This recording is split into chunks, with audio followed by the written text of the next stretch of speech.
नमस्कार दोस्तों, आज की कहानी है अकबर बीरबल के रोचक और मज़ेदार किस्से। दोस्तों, तो चलिए कहानी की ओर बढ़ते हैं। बीरबल बहुत नेक दिल इंसान थे।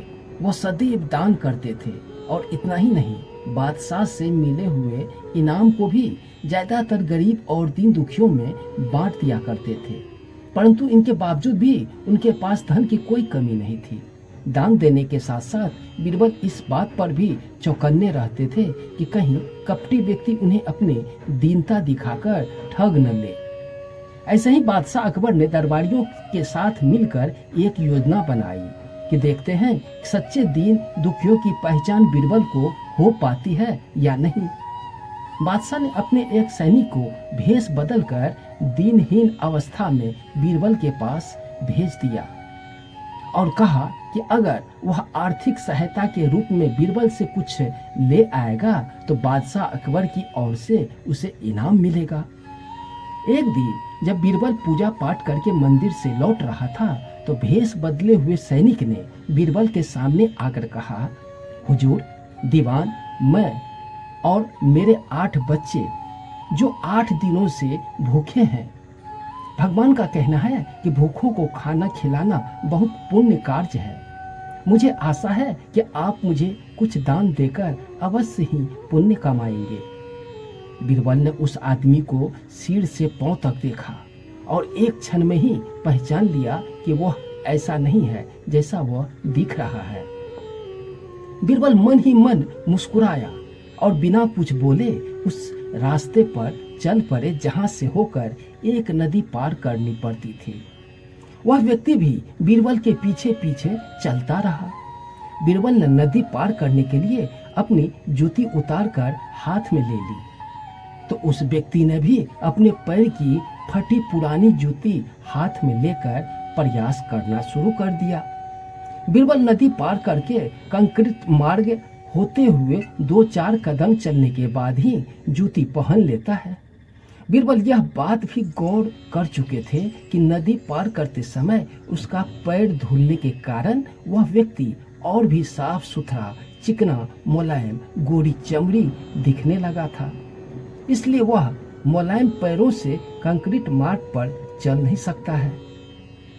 दीवान जी, दीन दुखियों की पुकार अपने सुनी नहीं, वह उस व्यक्ति ने बोला।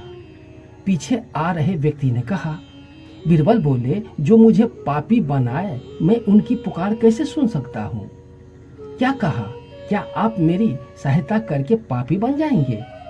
हाँ, वह इसलिए कि शास्त्रों में लिखा है कि बच्चे का जन्म होने से पहले भगवान उनके भोजन का प्रबंध करते हुए उनकी माँ के स्तनों में दूध दे देता है।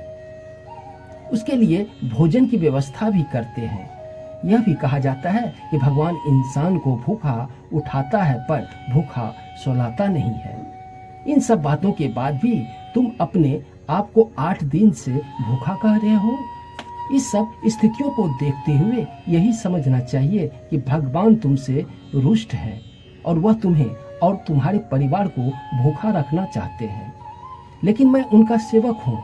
अगर मैं तुम्हारा पेट भर दूं तो ईश्वर मुझ पर रुष्ट हो जाएंगे। मैं ईश्वर के विरुद्ध नहीं जा सकता हूँ।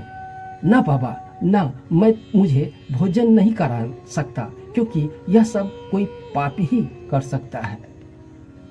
बीरबल का यह जवाब सुनकर वह चला गया। उसने इस बात की बादशाह और दरबारियों को सूचना दी। बादशाह अब यह समझ गए थे कि बीरबल उनकी चालाकी पकड़ ली है।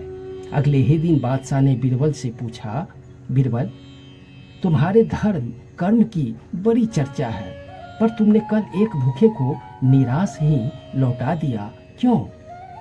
तो बीरबल ने बोला, जापना, मैंने किसी भूखे को नहीं बल्कि एक ढोंगी को लौटा दिया था और मैं यह बात भी जान चुका हूँ कि वह ढोंगी आपके कहने पर मुझे बेवकूफ बनाने आया था।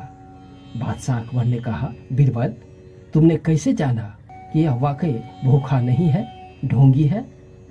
बीरबल ने बोला, उनके पैर और चप्पल देखकर यह सच है कि उसने अच्छा भेष बनाया था, मगर उनके पैर की चप्पल बहुत कीमती थी।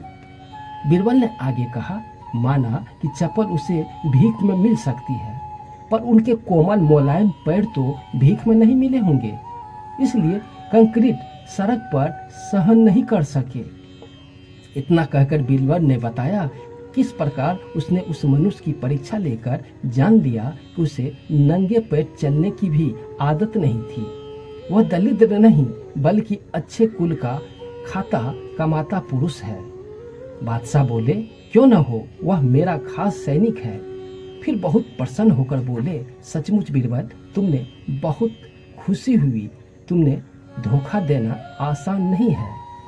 बादशाह के साथ साजिश में शामिल हुए सभी दरबारी के चेहरे सूझ गए। दोस्तों, ये कहानी पसंद आई हो तो चैनल को सब्सक्राइब जरूर कर ले। मैं इसी तरह का ज्ञानवर्धक कहानियाँ लेकर रोज आता हूँ। धन्यवाद।